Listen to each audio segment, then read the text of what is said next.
Welcome to vlog number 6. And as you might have noticed, we have a special non-FunBox person, but he's FunBox in here. That's what counts, America. And I'd like to introduce... Hi, hey, my name is Asterios and I'm a comedian. I've written for the National Lampoon and Cracked Magazine, and I also had a joke appear on NPR's Marketplace. With the Shira's dog. This isn't a job interview, Asterios. Yeah. Well, people gotta know why they care. Otherwise, they're like, "Who's this fat son of a bitch?" I'm clicking. And you can see a lot of my stand-up at youtube.com/Asterios. Oh, you're the only Asterios, huh? I got there first.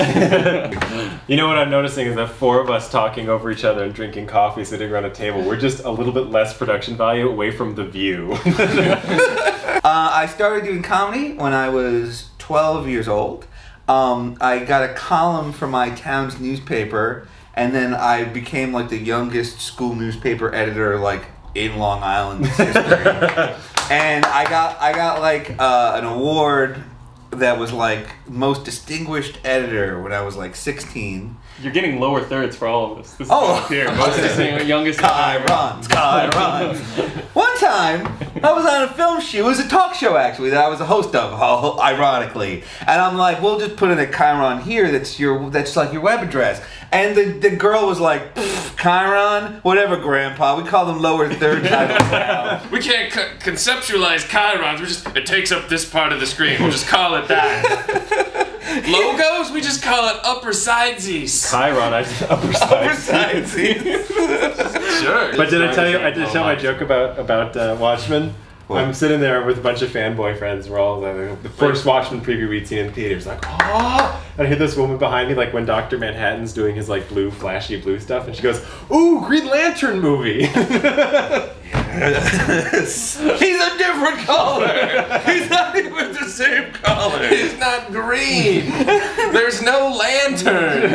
So even if you know anything about the comics, you're wrong. If you know nothing about the comics, you know nothing about the comics, but merely know the name Green Lantern. Yeah, just no vocabulary. You're like, I would think maybe she had been colorblind, but she was a woman, so clearly like Fox Mulder. Fox Mulder was red-green colorblind, which is why he wasn't affected by the evil murder race. In one episode, it's like only colorblind people don't murder everyone. And also, and then I found out if you're colorblind, you can't get into the FBI. Doesn't it sound like a really touching Lifetime movie? Like a story about a guy who's colorblind who, against all odds, makes it into the FBI? Becomes an FBI agent. That would be... He just has to memorize what color everything is. Jeans, he's like, brown! No, blue! Montage. And he thinks he can't do it, but his wife tells him that he can. Yeah, and he believes in himself. There's a scene where he's like looking all sad out the window and she comes up behind and does that little touchy thing that women do in movies. I love that. That is great. You feel cared for. Yeah.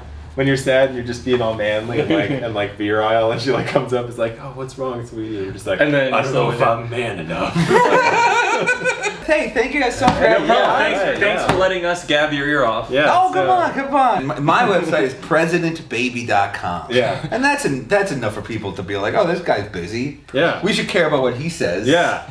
If you guys haven't been to President Baby, it's just a bunch of movie pitches Asterios did at the, what was it? The Pitch Fest. At the Hollywood Pitch Fest. And it's just Hollywood people telling him, like, oh, it might be an alright idea.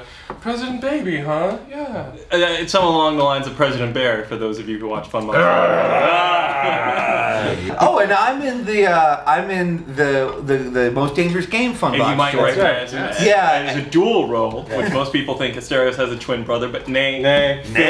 We worked so hard at making that split screen look awesome, and it turned out they just thought we had a different actor. So the moral is never try. Yeah, don't never try, just don't try hard. Don't try hard, America. Goodbye. Goodbye.